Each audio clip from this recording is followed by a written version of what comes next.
It is part 2 of our NBA playoff first round selections. We are now moving to the Eastern Conference.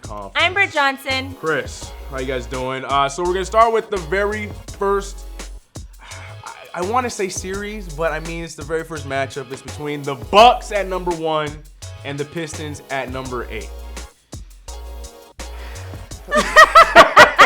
Look, okay, I'll get the niceness out of the way. The Pistons, I love what Blake Griffin did. Blake Griffin has had probably one of his best seasons, but I think that's all you can say about the Pistons of this entire season. Let's talk about Blake Griffin, who is being the best Blake Griffin he knows how, and he's injured right now. Hurt. He got hurt this week on Tuesday, and he possibly is going to play, possibly isn't going to play. He for sure, I don't think, is going to play the first couple games of the series, and that's going to hurt them 100%. A lot because they're playing the number. They weren't going to win anyway, but it's going to hurt them even more now. And welcome, Detroit Pistons, to how my Los Angeles Clippers felt for years. Blake always gets injured during playoff time, and it sucks. I just think we need to understand, or GMs to understand that, and it's nothing against Blake's game. It's just he's just not the guy that you need. He can't be the guy. He played the most games in his entire career in one season. He's the guy. And that's the problem, because the guy can't be hurt when the guy needs to be the guy, and that's right now. But basically, I think what we're both saying is that we're gonna go with the Bucks. Are you gonna give the Pistons a game or not? No, I have them. This is my series that is being a sweep. Yeah. Unfortunately. Like I can convince myself, no, they'll still want. I think it's gonna be if Blake would have been 100% healthy, I gave him one game, but because he got hurt on Tuesday, we don't know if he's even going to play in this series at all. But even just missing one game is, when he does come back, he's going to have issues, and he's not going to be 100%. Matchup problems, the Pistons are just undermanned. It's going to be a sweep. It's going to be a rough one to watch. I feel your pain, Pistons fans. Trust me. And then next up, we have the Raptors versus the Magic. The Magic that slipped in, they got the 7th seed. And here's the thing with the Magic. I'm going to be honest. I had the Raptors going all the way. So I think the Raptors are going to take this one. You're not supposed to say it all right now. Well, here's the thing. Next series, we're gonna do a whole thing. I'm still gonna build it up, okay? Because we still want to hear. Well, now we know who you're gonna pick to play the Raptors every time. Well, we know who you're gonna play. What if the Clippers win? We know I'm not picking them again. All right. Anyway, I do think that this one's going to be a little bit of a toss because the Magic have been beating good teams all season long, and it feels like that. You think it's an end right now? The Magic have given every good team in the league a problem. The Magic is winning one game this series. One. And that's what I gave them too. But I think that the other games will be competitive and it will be fun. You guys are doing a great job down there in Orlando. But it's gonna be one win in that entire series. Yeah. The Raptors, are a great team, and other guys have been able to step up besides Kawhi and Kyle, and Danny Green has been amazing. If everyone does what they're supposed to do, Danny Green's going to go up there and hit like 5 threes. It's going to be great. Gasol's fitting in really well with the squad. But don't you want the Raptors to do bad so you can solidify Kawhi making his trip Kawhi's leaving regardless. Next year we'll be doing this, and it will be the Clippers Clipper jersey in the Western Conference Finals with Kawhi.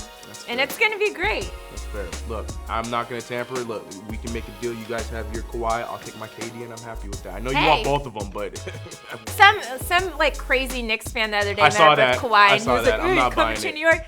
He's definitely not going to New York. No, if he's staying in cold weather, he's going to stay in Toronto. Exactly. Period. 100%. I like that you are at least I'm realistic. Smart. I'm realistic. But KD. See you next year. Anyways. Moving on to the next round, we got the 3rd place Sixers with Tobias Harris and the crew versus the number 6, Brooklyn Nets. I'm gonna let you go ahead and lead this one off because Joel Embiid has been injured a lot lately. That's true. Out of the last 24 games of the season, he didn't play 14 of them because of his sore knee. So the Sixers have a big decision to make on if they're going to rest him, even if he is able to play. You're scaring me. Yeah, keep going. You're scaring me a little bit, though. And, well, it's what it is, though, because if you take Joel Embiid out of the mix, you have Ben Simmons, you have JJ. Genuine fear. You know what I mean? So you have these other guys but none of them are going to be what Joel Embiid is, you know? So it's like, it's really going to be all about management of Joel Embiid. Is he going to be able to play? How well is he going to be able to play? And do you bench him for a few games and see what the series is looking like if the Sixers can pull off? Because they're going to have home field advantage, you know? And if they pull it off in the first couple games without Joel, do you then keep sitting him? But then you get to the point, which happened like last time when we saw him injured, he doesn't look, what is the word? He's out of shape because he's taken such a long break. The breaks up, yeah. And that's what happened like last time. He took a break too long and he came back and he wasn't himself. Okay, but if you would have played him, he would have been injured the whole time. But there's other guys on. There's a reason why they're called the Philly Five, because they got 4 of the dudes that can go out there and hold their own. Yeah. Okay, so who do you have winning the series? I have the Sixers. Oh my Lord! You have me scared. You just setting it up like the Nets are gonna go over and take over. But I am worried about the Sixers, and I'm worried term. about what they decide to do with Joel Embiid. Right. I have the Sixers winning, but I actually have them winning in 6. So I do think, especially because I do think they're going to bench Joel at least a game or two. I think the Nets can come in, do a good job. They played good the last couple games of the season, you know. They fought their way to get the 6th seed, you know. Whatever, who cares? Look, Nets getting swept.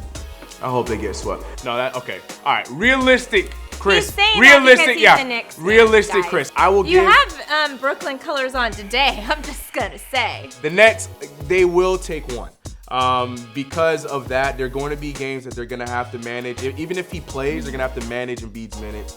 And I think that the Nets have been riding a nice little hot streak. They're going to take one in Brooklyn because Brooklyn was live in some instances, and that hurts me to say that in Barclays. But I'll give them the gentleman's sweep, and I think it's going to be a 5-game series that's going to go to Philly. Okay. But long-term, everything you said about Embiid, have we gotten all of them the same so far? In the Eastern Conference we have, but Eastern Conference is only giving us so much to work with.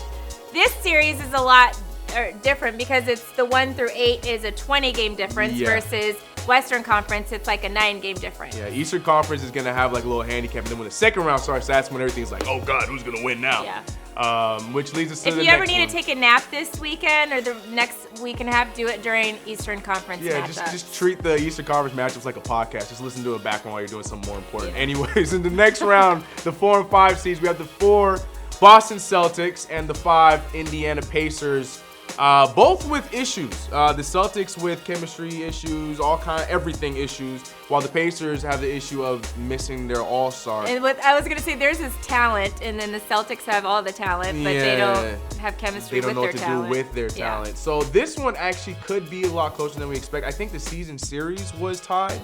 If I'm not mistaken, I could be wrong. Fact check me. I'm not putting that one in stone. I think you're correct.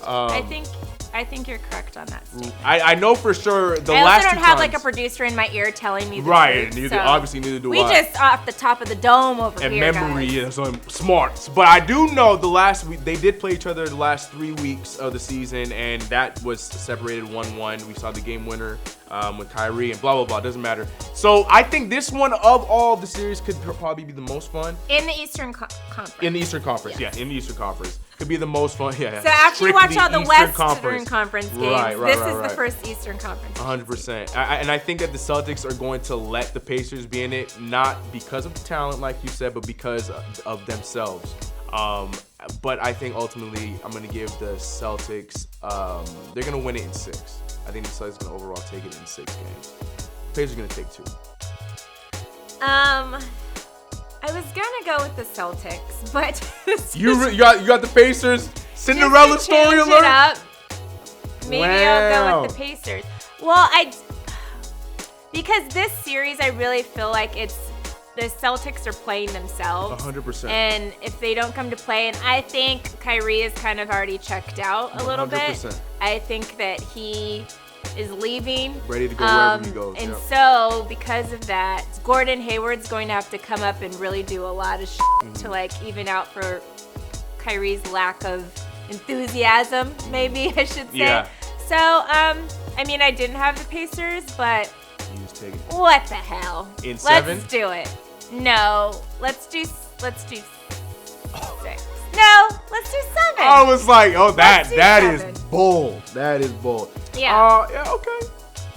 I think it's gonna go up to 6 or 7, either way. So I don't think that's a crazy gamble, but I would like that. As a Knicks fan, get him out as soon as possible. Make Kyrie's decision that much easier. Call up KD. Yeah, so Come on now. You think Kyrie is going to go to the Knicks I as think well? KD is. I feel more confident about the KD one. I just think Kyrie's gonna be a consolation prize coming with him. I don't think that one's as certain to me. I don't think that's going to happen. I don't think it's as certain to me, but the KD one I feel very confident in. Well, on that note, thank you guys so much for watching. Make sure you check out our picks for the Western Conference in the video that we posted previous to this one. Yep. And we will have every round, we will have some new picks for you guys. And then I think as it gets a little closer, maybe we should start making bets with each other on stuff. I'm with it. But since we picked most of the same teams this week, to be expected. we'll see. That's But we had a couple differences, so there could be a winner and loser at it. There might be. But and of course we want to hear what you guys have to say. If you guys think you got some crazy, let us know in the comments below. We'll definitely be checking those ones out. You agree with Britt on the Pacers? Taking that I'm out.